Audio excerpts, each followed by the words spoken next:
አሁን የምነግራችሁ ነገር እንድታስቡት እፈልጋለሁ። የሆነ ነገር ማድረግ እንዳለባችሁ ታውቃላችሁ፣ ተዘጋጅታችኋል። እንደን ያንን ለመስራት ምን ያክል ጊዜ ነው የሚወስዳችሁ? ያንን ስራ ያንን የ40 ደቂቃ ስራ ለመስራት ግን የምናዳምጠው ሙዚቃ፣ የምናየው ቲክቶክ አለ። ምናልባትም 40 ደቂቃ ሊፈጅ ይችላል። ለዛው ነው መሸሽ ወይም አቮይዳንስ ይባላል። በዚህ ቪዲዮ ስፔሲፊክሊ ከሪሌሽንሽፕ አንጻር ለምንድን ነው አቮይድ የምናደርገው የሚለውን እናወራለን። ከአታችመንት አንጻር እንዴት ነው አቮይድ የምናደርገው፣ ለምንድን ነው አቮይድ የምናደርገው እና እንዴት መስተካከል ይችላል ስለሚለው እናወራለን። ከኮንቨርሴሽኖችም ደግሞ ብዙ ጊዜ ደስ የማይሉ አንፕሌዘንት የሆኑ ምናልባትም ተናግራችሁ ልታስቀይሙበት የምትችሉባቸው አይነት ኮንቨርሴሽኖች ላይ አቮይድ የምታደርጉ አይነት ሰዎች አላችሁ። ይሄ እንግዲህ ቢዝነስ ላይ መናገር ያለባችሁ ነገር ካለመናገራችሁ የተነሳ የሚያመጣው ብዙ አይነት ስነ ልቦናዊ ጫና አለ። ከዛ በኋላ መፍትሄውስ ምን መሆን ይችላል ስለሚለው አወራችኋለሁ ማለት ነው። በዚህ ቪዲዮ መጨረሻ ላይ ለእነኚህ ሁሉ ችግሮች መፍትሄ ሊሆኑ የሚችሉ ቱሎችን ይዛችሁ ትሄዳላችሁ። አፕላይ ማድረግ እና ራሳችሁን ማሻሻል የእናንተ ድርሻ ነው። ቲክቶክ ላይ ብዙዎቻችሁ ታቁኛላችሁ፣ ግን ዩቲዩብ ገና መጀመሪያ ነው። ስለዚህ ያዘጋጀሁት ሽልማት አለ። ስለዚህ እታች ዲስክሪፕሽን ላይ የቴሌግራም ቦት አለኝ። እዛ ላይ ላይክ ማድረጋችሁን፣ ኮመንት ማድረጋችሁን እና ሰብስክራይብ ማድረጋችሁን የሚያሳይ ቪዲዮ ከላካችሁልኝ እኔ ለእናንተ የምሰጣችሁ የሳይኮሎጂ መጽሐፍ አለ፣ እኔ ያዘጋጀሁት ወርክ ቡክ። ስለዚህ ቴሌግራም ላይ በኢንቦክስ ጠይቁኝ፣ የምሰጣችሁ ይሆናል። ታስክን አቮይድ የምናደርግ ሰዎች አለን። የሆነ አይነትን ስራ መስራት እንዳለብን እናውቃለን፣ ግን መሰራት ያለበትን ነገር ቶሎ መስራት ባለመቻላችሁ ምክንያት ብዙ ማሳካትና ማሻሻል የምትችሏቸው ነገሮች ኖረው ግን ያላሳካችኋቸው ያላሻሻላችኋቸው ስኬቶች አሉ። ስለዚህ ለምንድን ነው አንድን ታስክ አቮይድ የምናደርገው? በዚህ ጉዳይ ከአንድ ክላይንት ጋር እያወራን ነበር እና ስራ ላይ በጣም ጎበዝ ነች፣ ስራ ላይ በጣም ሴኪዩር እና ሴፍ እንደሆነች ይሰማታል። ለምንድን ነው ስራ ላይ ሴፍ እና ሴኪዩር የሆነ አይነት ስሜት እንዲሰማት የቻለው የሚለውን አንድ ላይ ዲስከስ ለማድረግ ስንሞክር ስራዋ ላይ ስትራክቸርድ የሆነ ሩል እና ሬጉሌሽን ነበረ። ምን ማድረግ እንዳለባት ታውቃለች፣ ምን ማድረግ እንደሌለባት ታውቃለች፣ ምን በምን መልኩ መሰራት እንዳለበትም ታውቃለች። ብዙዎቻችን የሆነ አይነትን ታስክ አቮይድ የምናደርግበት ምክንያት ከምንሰራው ስራ አንጻር ከሆነ በተለይ ምንድን ነው መስራት ያለብኝ፣ ምን ያክል ነው መስራት ያለብኝ፣ ምንድን ነው ማድረግ የሌለብኝ የሚለውን ስለማናቅ ነው። ስለዚህ የሆነ አይነት ኦርደር የሌለው ስትራክቸር የሌለው ነገር ሲኖር ስራችንን አቮይድ እናደርገዋለን። አንደኛው ትልቁ ችግር ይሄ ነው ማለት ነው። ስለዚህ ይህ አይነት ችግር ካለባችሁ እና የምትሰሩ ስራ ለምሳሌ የራሳችሁ የቢዝነስ ስራ ከሆነ የግል ስራ ከሆነ አብዛኛውን ነገር እናንተ ናቸው ስትራክቸር ማድረግ የሚጠበቅባችሁ። ሰልፍ ኢምፕሎይድ ስትሆኑ ለምሳሌ በጣም የሚከብድ ነገር ምንድን ነው? ስትራክቸር የላችሁ። ብዙውን ነገር ማድረግ አለብኝ ብላችሁ ግን ሳታረጉት ብዙ ጊዜ ወራት ሊያልፍ ይችላል። ይህንን በዚህ መልኩ ማድረግ አለብኝ፣ ይህን ያክል ጊዜ ሊፈጅብኝ ይችላል እንተንታትስ ኦኬ። በዚህ መልኩ ፕላን ስታደርጉት ያንን ታስክ አቮይድ የማድረግ ቴንደንሲያችሁ እጅግ በጣም ይቀንሳል ማለት ነው። ሌላኛው ማድረግ ያለብንን ስራ ግን የማናደርግበት ምክንያት ምንድን ነው? አንዳንድ ስራዎችን ዝም ብላችሁ ስታስቧቸው በጣም አድካሚ ይሆናሉ። ጋድ ያን ሁሉ ስራ እንዴት ነው የምጨርሰው? ኦኬ መጀመሪያ መዘጋጀት አለብኝ፣ ከዛ ማቅረብ አለብኝ፣ ከዛ በኋላ ሰዎችን ማሳመን አለብኝ። እንዴት ነው ያንን ማድረግ የምችለው የሚል አይነት ሀሳብ አለ። ስለዚህ ታስኩን ዝም ብላችሁ ስታስቡት በአእምሯችሁ እጅግ በጣም ይከብዳል። ስፔሲፊክሊ በዚህ ጉዳይ ላይ እኔ የሚቸገርባቸው ማተሮች ነበሩ። ለምሳሌ እያንዳንዱን ነገር ሳየው ኦኬ ማንበብ ደስ ይለኛል፣ ኦኬ መጽሐፍ ደስ ይለኛል፣ ሰዎችን ማስተማር ደስ ይለኛል። ኦኬ ካደ ለምንድን ነው የማላረገው ስል አጠቃላይ ነገሩን ኢማጂን ማድረግና ይሄን ሁሉ ነገር ማድረግ አለብኝ የሚለው ነገር ነው እንጂ ምቾት የሚነሳው እያንዳንዱን ነገር ኦኬ ይህንን ነገር ማድረግ እችላለሁ ወይ የሚለውን ራሳችሁን ብትጠይቁት እያንዳንዱን ነገር ነጣጥላችሁ እጅግ በጣም ደስ የሚል ሪዋርድ ይሰጣችኋል። ግን ሁሉንም ነገር አንድ ላይ ስታስቡት እጅግ በጣም ከባድ የሚሆንና አድካሚ የሚመስል ይሆናል ማለት ነው። ለዚህ ሁሉ ነገር ኢምፖርታንት እና አስፈላጊ የሚባለው ሶሉሽን አቮይድ እያደረጋችሁ ያላችሁት ታስኩን እየፈራችሁት እንደሆነ ማወቅ እጅግ በጣም ጥሩ ሶሉሽን ነው። የሆነ አይነትን ታስክ አቮይድ እያደረጋችሁ ሲሆን አንድ ራሳችሁ መጠየቅ ያለባችሁ ነገር ኦኬ እየፈራሁት ነው ወይ?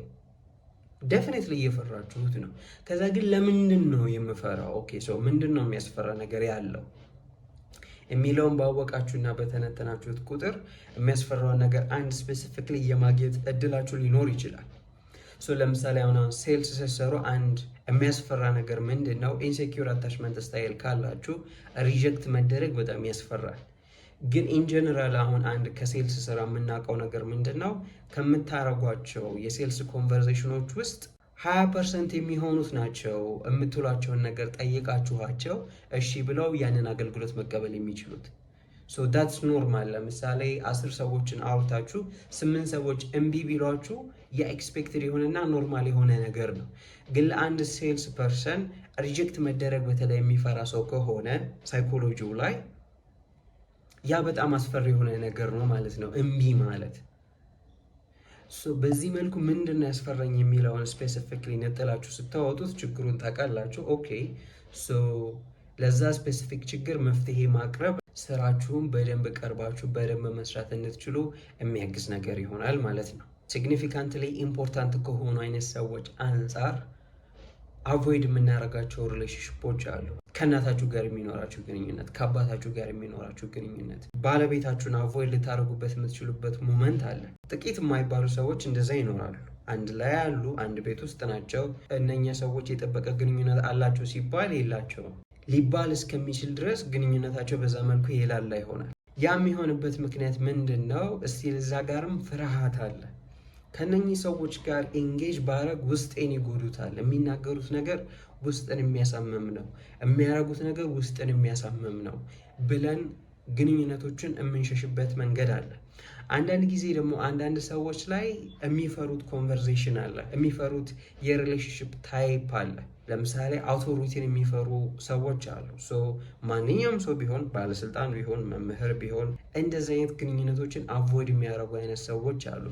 እጅግ በጣም በህይወታችሁ ላይ ኢምፖርታንት የሚባሉ አይነት ሰዎች ከሌሎች ሰዎችም ጋር ኢንተራክት የምታደርጉበትን መንገድ ይወስኑታል። ለአባታችሁና ለእናታችሁ ሀሳባችሁን በግልጽ ማቅረብ፣ ጥያቄ ቢኖርባችሁ መጠየቅ፣ በሀሳብና በሎጂክ ብልጫ ከነኚህ ሰዎች ጋር መግባባት የማትችሉ ከሆነ ከነኚህ ሰዎች ጋር ያላችሁ ግንኙነት ውስጣችሁ ላይ ያለ ከሰው ጋር እንዴት ነው መቅረብ ያለብኝ የሚለውን ጥያቄ የያዘ ጉዳይ ስለሆነ በዙሪያችሁ ካሉ ከሌሎችም ሰዎች ጋር በድፍረት የማውራት አቅማችሁን ታጣላችሁ።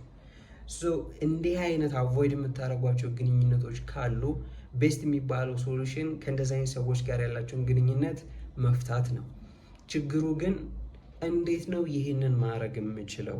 ኦልሬዲ እነኚህ ሰዎች መጥፎ የሆነ አይነት ነገር ይናገሩኛል፣ እነኚህ ሰዎች ውስጤን የሚጎዳ ነገር ነው የሚያወሩት፣ ወይም ከነኚህ ሰዎች ጋር ሎጂካሊ ሪዝነብል በሆነ አይነት መልኩ ማውራት የሚከብድ ነገር ነው የሚል ሀሳብ ሊመጣ ይችላል። አስፈላጊና ኢምፖርታንት የሆነውም ጉዳይ እሱም መፍታት እኮ ነው። ከአባታችሁ ጋር ማውራት የሚያስፈራ ነገርና ስሜት የሚጎዳ ነገር እንደሆነ ውስጣችሁ ስለሚያስብ ነው አቮይድ እያደረጋችሁ ያላችሁት። ከእናታችሁም ጋር ማውራት ስሜት ምቾት የሚነሳ ኮንፈርት የሚነሳ እጅግ በጣም የሚያስፈራ ውስጥን ሊጎዳ የሚችል ነገር እንደሆነ አድርጎ አይምሯችሁ ኢንተርናላይዝ ስለሚያደርገው ነው ያንን ማውራት የማትችሉት።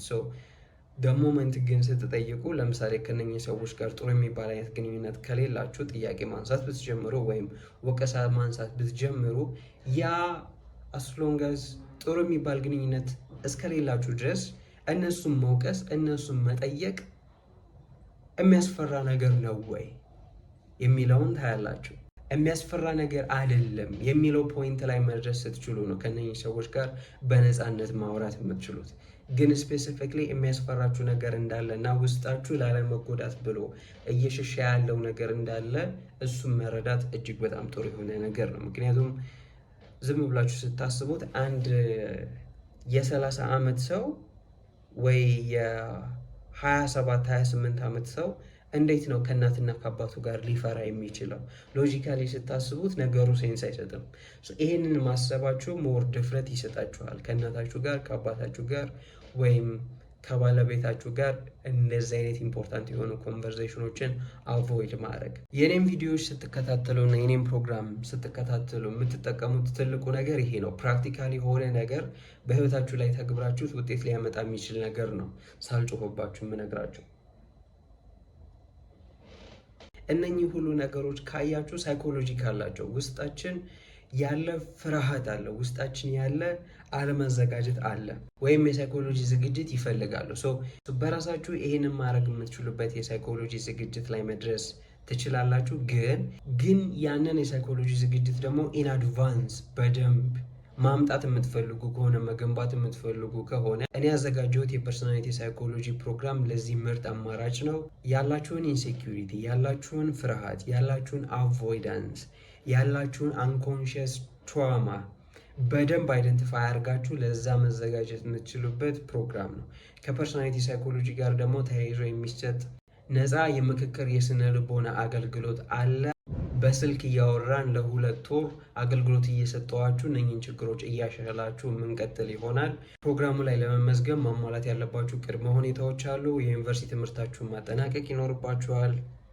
በቀን 1 ሰዓት በተከታታይ ለ40 ቀናት ራሳችሁን ለመመልከት ጊዜ ሊኖራችሁ ይገባል። ሳይኮሎጂን ለመማርና ከማወቅ ባሻገር ይህንን ችግር ለመፍታት ኮሚትድ መሆን ይጠበቅባችኋል። አንድ ሰው ነጥለን አቮይድ የምናደርግበት ሁኔታ አለ። አንዳንድ ጊዜ ደግሞ ሰዎችን አቮይድ አናረግም፣ ኮንቨርሴሽኖችን ደግሞ አቮይድ የምናደርግን ሰዎች አለን። ስፔሲፊክሊ የሆነ አይነት ኮንቨርሴሽን ጠብቀን ማለት ነው። መነጋገር መወያየትን አቮይድ የሚያደርጉ አይነት ሰዎች አሉ። በተለይ ያ ንግግር ደግሞ ትችትን የሚያመጣ ከሆነ ማወቅ እና ፌስ ማድረግ አይፈልጉም። ምክንያቱም ያ ትክክል እንዳልሆንን እንዲሰማን የሚያደርግ አይነት ነገር ነው። እንዲህ አይነት ኮንቨርሴሽኖችን ለምሳሌ አቮይድ የምታደርጉ አይነት ሰዎች ከሆናችሁ አንድ ራሳችሁን መጠየቅ የሚኖርባችሁ ነገር ወይም በመጀመሪያ ደረጃ እየፈራው ነው ወይ ይሄንን ኮንቨርሴሽን አቮይድ የማያደርገው የሚለውን መጠየቅ ያስፈልጋል ራስን። ግን ራሳችሁን ስትጠይቁት በእርግጠኝነት የምታገኙት ነገር ምንድን ነው? አይ ይሄንን ኮንቨርሴሽን አልፈራም፣ ጀስት ያናድደኛል ወይ ምቾት ይነሳኛል አይነት ነው የሚለው አይምሯችሁ። ግን የሆነ አይነት ችግር ተፈጥሮ አብሯችሁ የሚሰራ ሰው ወይም የፍቅር አጋራችሁ ይሄ አይነት ችግር አለብህ ወይም ይሄ አይነት ችግር እያደረግሽ ነው በተደጋጋሚ ምን ይሻላል የሚል አይነት ኮንቨርሴሽን ሲነሳ ያንን አቮይድ የምናደርግበት ምክንያት ምቾት ስለሚነሳን ነው። የሆነ አይነት ፍራጃይል የሆነ አይነት ኢጎ አለን እና ያ ሲነካብን በጣም የሚጠዘጥዝ ደስ የማይል መጥፎ ስሜት ይሰማናል። አንዳንዶች ደግሞ ኢሞሽናል የሚያደርጋቸውን ኮንቨርሴሽን የሚሸሹ አይነት ሰዎች ደግሞ አሉ። ስሜታቸው ምንም ይሁን ምን ስሜታቸው ማሳየት ድክመት መስሎ ስለሚሰማቸው ስሜት ላይ መሰረት ባደረገ መልኩ ያለ ኮንቨርሴሽን ካለ አቮይድ የሚያደርጉ አይነት ሰዎች አሉ። የሆነ የቃላት ግብ ውስጥ መግባት የሚያስፈልጋቸው አይነት ኮንቨርሴሽኖች አሉ። ለምሳሌ ጉዳይ ለማስፈጸም ስትሄዱ አንድ ትልቁ ስራችሁ ኃይለ ቃል በመነጋገር የምትፈልጉትን ነገር መውሰድ ነው ወይ መቀበል ነው። ስለዚህ እንደዚህ አይነት ኮንቨርሴሽኖችን ለማድረግ ለመቆጣት፣ ቅሬታን ለማቅረብ፣ ብስጭታችሁና ንዴታችሁን አሳይታችሁም ለማውጣት ዝግጁ መሆን አለባችሁ እንደዚህ አይነት ኮንቨርሴሽኖች ላይ። በተቃራኒው ግን ለምንድን ነው ያንን ማድረግ የሚያስፈራኝ የምፈራው የሚል ፖይንት ከመጣ የምትቸገሩት ነገር ምንድን ነው? ሶፍት የሚባል አይነት ባህሪ ሲኖራችሁ ሃርድ የሚባሉ አይነት ሞመንቶች ላይ ስሜታችሁን አውጥታችሁ ኮስተር ብላችሁ ማውራት ሊከብዳችሁ ይችላል። አንደኛው ትልቁ ችግር ያ ነው። ሁለተኛ ደግሞ በጣም የሚያናድድና የሚያበሳጭ አይነት ኮንቨርሴሽን ላይ አንዳንድ ጊዜ ሎጂካሊ ከምታወሩት በላይ ስሜታችሁ ቀድሟችሁ የምታለቅሱ ወይም እንባ የሚተናነቃችሁ አይነት ሰዎች አላቸው። ስለዚህ ያንን ስለምትፈሩና ያ መጥፎ ስሜት ስለሚሰጣችሁ አቮይድ ታደርጉታላችሁ ማለት ነው። ስለዚህ ምንድን ነው ያ ኮንቨርሴሽን ለምንድን ነው የሚያስፈራኝ የሚለው ማወቅ ጥሩ ነው። የተለያየ አይነት ኮንቨርሴሽኖች የተለያየ አይነት ኔቸር አላቸው። ሌላ አይነት አቮይድ የምታደርጉ ኮንቨርሴሽን ደግሞ ምንድን ነው? ምናልባት እናንተ መጥፎ ስሜት ላይ ይሰማችሁ ይችላል፣ ግን እከሌን አብሬህ መስራት አልችልም ወይም እከሌን አልፈልግም ብለው ውስጡ ሊጎዳ ይችላል ብለን አቮይድ የምናደርጋቸውን ኮንቨርሴሽኖች አሉ። እዛ ጋር መጠየቅ የሚያስፈልገው ነገር ምንድን ነው? ሀሳባችሁን ሳትናገሩ ከዛ ሰው ጋር በውሸት መቀጠላችሁ ነው ያንን ሰው ሊጎዳ የሚችለው ወይስ አለመፈለጋችሁን በግልጽ መናገራችሁ ነው? ምክንያቱም ምንም ያክል እንኳን አይ ስሜቴን ሳልነግረው ውስጡ ሳይጎዳ አብሬው ልቀጥል እችላለሁ እንደዛ ነው የሚያስፈልገው ብላችሁ እንኳን ብታስቡ ባልተጠበቀ መልኩ አንኮንሽስ በሆነ አይነት መልኩ ሀሳባችሁ ስሜታችሁ ይወጣል ለዛ ሰው። ስለዚህ አለመፈለጋችሁን ኮምፎርታብል አለመሆናችሁን ያ ሰው ሴንስ ያደርገዋል። እናንተም ዲስኮምፈርት ውስጥ ሆናችሁ ሀሳባችሁን እየተናገራችሁ አይደለም ማለት ነው። ደ ሞመንት ግን የሆነ አይነት ኮንቨርሴሽን አቮይድ እያረጋችሁት እየተዋችሁት ሲመጣ ለምንድን ነው የምተወው የሚለውን ስትጠይቁ አንድና አንድ ዋና የምታገኙበት ምክንያት የሆነ የሚያስፈራችሁ ወይም የምትሸሹት ነገር አለ። እሱን ማወቅ ግን ኮንቨርሴሽኑን ኢንጌጅ እንድታደርጉ ያግዛችኋል ማለት ነው። ሌላኛው አቮይዳንስ እንደ አታችመንት ስታይል የሚቀርብበት ሁኔታ አለ። ከአታችመንት ስታይል 4 አይነት አታችመንት ስታይሎች አሉ። ከዛ ውስጥ አቮይዳንስ አንደኛው ነው። አቮይዳንስ አታችመንት ስታይል ያላቸው ሰዎች በተለይ ወንድ ከሆኑ ነገርየው እንደ ድክመት አይደለም የሚቀርበው፣ እንደ ጥንካሬ ነው የሚቀርበው። እኔ ስሜቴን ማሳያ አይነት ሰው አይደለሁኝም፣ እኔ ስሜቴን መገልጽ አይነት ሰው አይደለሁኝም፣ ወይም ሰዎችን መንከባከብ አስፈላጊ አይደለም፣ ይጎዱኛል። ሰዎች ስለሚከዱኝ ምን ለነሱ ጥሩ ነገር ማድረግ አስፈለገኝ? ለምንስ ሰዎችን አምናለሁ? ሰዎችን መሸሽ ነው እጅግ በጣም ኢምፖርታንት የሆነው ነገር በሚል አይነት ሀሳቦች ውስጥ ይህ አቮይዳንስ ባህሪ ተከልሎ ይቀመጣል። አቮይዳንት የሆኑ ሰዎችን ኢንጌጅ ስታደርጉ አንድ በጣም የምትቸገሩበት ትልቁ ነገር ምንድን ነው? ልባቸውን ማግኘት አትችሉም። ልባቸው ታጥሯል። ስሜታዊ መሆን አይችሉም። ስሜታቸውን መግለጽ አይችሉም። አቮይዳንት አታችመንት ስታይል ያላችሁ ሰዎች አንደኛው ስሜታዊ ማንነታችሁን ማሳየት አትችሉም። ሰው ደግሞ ስሜታዊ ነው፣ በስሜት መኖር የሚችል ነው። ለምሳሌ ሬስፓራቶሪ ሲስተም አለው ውስጣችን። ይሄ በራሳችን ተጀምሮ በራሳችን ማለቅ የሚችል ነው። ሜታቦሊክ ሲስተም አለን፣ በራሳችን ተጀምሮ በራሳችን ማለቅ የሚችል ነው። አወር ሊምቢክ ሲስተም ግን የሆነ አይነት ሰው ይፈልጋል፣ የሆነ አይነት አካል ይፈልጋል። ክሪስቶፈር መካንደልስ አንድ የሚለው ትልቅ ሀሳብ አለ ስለ ስሜት። እውነተኛ ደስታ ከሰው ጋር የሚጋሩት ነው ብሎ ያስባል። በህይወታችሁ እጅግ በጣም ሰላም ያለው የተረጋጋ አይነት ህይወት ለመኖር በስሜት ከሆኑ ሰዎች ጋር መገናኘት ይጠበቅባቸዋል። ከዛ ያንን የምትቆልፉትና የምትከለክሉት ከሆነ ውስጣችሁን ኢሞሽናል አትሆኑም። ውስጣችሁ ላይ ያለው የስሜት መጎርበት እና በስሜት ደህና ለመሆን ባልተገባ መልኩ ነው የሚወጣው። ወይም በሱስ ልትወጡት ትችላላችሁ፣ ወይም ፕሮዳክቲቭ ባልሆነ በማትፈልጉት ነገር ልትወጡ ትችላላችሁ። በህይወታችሁ ላይ ምናልባትም የማትፈልጉት ደስ የማይል ባህሪ ካለ፣ ሱስ ካለ አንድ ለዛ መፍትሄ ሊሆን የሚችል ነገር አቮይዳንስ የመሆናችሁን ጉዳይ በተወሰነ መልኩ ወደ ጎን ማድረግ ነው። የሚፈልጋችሁ ሰው አለ፣ ከዛ ሰው ጋር የሆነ አይነት አታችመንት መፍጠር አትችሉም። እንደዚህ አይነት ሁኔታዎች ላይ ደግሞ በዛ በኩል ያለው ሰው የሚያስብበት ግንኙነቱ ላይ ያለውን እርግጠኝነት የሚያጣበት የሚጠራጠርበት ሁኔታ ነው የሚኖረው። ሰው ማንም እየተናቀና እየተተወ አቮይድ እየተደረገ መኖርና መቀጠል አይፈልግም ከእናንተ ጋር። ይሄንን ነገር እያደረጋችሁ ብቻችሁን ኖራችሁ ብቻችሁን መሞት አትፈልጉም። ከአቮይዳንት አታችመንት ስታይል እንዴት ነው መውጣት የሚቻለው? በመጀመሪያ ደረጃ አቮይዳንት አታችመንት ስታይል እንዳላችሁ መመልከት የሚያስችሏችሁን ጥያቄዎች መጠየቅ ጥሩ ነው። ለምንድን ነው ሰዎችን አቮይድ ማድረገው የሚለውን ጥያቄ፣ ለምንድን ነው ስሜቴን ማላሳየው፣ ለምንድን ነው ፍላጎቴን ማላሳየው፣ ለምንድን ነው ቨልነራብል የሆንኩበትን ሳይድ ማላሳየው የሚለውን ፖይንት በራሳችሁ መጠየቅ ስትጀምሩ ለትክክለኛው ችግራችሁ የሚመጡ ድክመታችሁን የሚደብቁ መልሶች አሉ። ስሜቴን ማላሳየው፣ ሰው ስሜቱን ካሳየው ስለሚጎዳህ ነው። ከሴት ጋርማ መቀራረብ አያስፈልግም። ሴትን ካቀበርካት ትንቅህና ትታዋሃለች። ስለ ራስ ማውራት የለብህም። ስለ ራስ የምታወራ ከሆነማ ሰዎች ይጎዱሃል። በእንደዚህ አይነት እውነት የሚመስሉ እውነተኛ ምክንያት ግን ስህተት ለሆነ አይነት ጉዳይ መጠቀም ችግር ውስጥ ሆናችሁ እንድትቆዩ የሚያደርጋችሁ ነገር ነው። መፍትሄው ምንድን ነው? ያላችሁን ኢሹ ያላችሁን ችግር ወደ ውስጥ በመመልከት ቀስ በቀስ ኦፕን አፕ መሆን ያስፈልጋል ማለት ነው። ስሜታችሁን ማሳየት ይጠበቅባቸዋል። ፍላጎታችሁን መንገር ይጠበቅባቸዋል። አንድ በፍቅረኛሞች መካከል ላለ አለመግባባት ትልቅ ኢሹ የሚሆነው ነገር ምን መሰላችሁ? ሲል የሚባሉ ነገሮች ናቸው፣ ግን ፍላጎቶቻችንን እና ቅሬታዎቻችንን መግለጽ ባለመቻላችን ምክንያት ወደ ትልቅ ያልተገባ ጸብ ያድጋሉ። ለምሳሌ እኔ ጋር መተሽ ስለ ሌሎች ወንዶች እንድታወሪ አልፈልግም፣ ውስጤ ይቀናል የሚል አይነትን ሀሳብ አንስቶ ኮምፈርተብል ሆኖ ከመናገር ይልቅ ውስጣችን ቂም ይዝና በሌላ አይነት መልኩ በንዴት ይወጣል ማለት ነው። በቀጥታ መናገር የምትፈልጉትን ነገር ሁሉ መናገር ስትችሉ ነው ይሄ አይነት አቮይዳንስ ሊስተካከል የሚችለው። ይሄንን ችግር በራሳችሁ መፍታት ትችላላችሁ። ኢን አድቫንስ ደግሞ በስነ ልቦና እገዛ መፍታት ትችላላችሁ። የባለሙያ እገዛ የምትፈልጉ ከሆነ ዲስክሪፕሽን ላይ የኔ የቴሌግራም ቦት አለ። ያንን በመንካት ቴሌግራም ላይ በማዋራት ስፔሲፊክሊ እዚህ ጉዳይ ላይ አንድ ላይ ልንሰራ እንችላለን።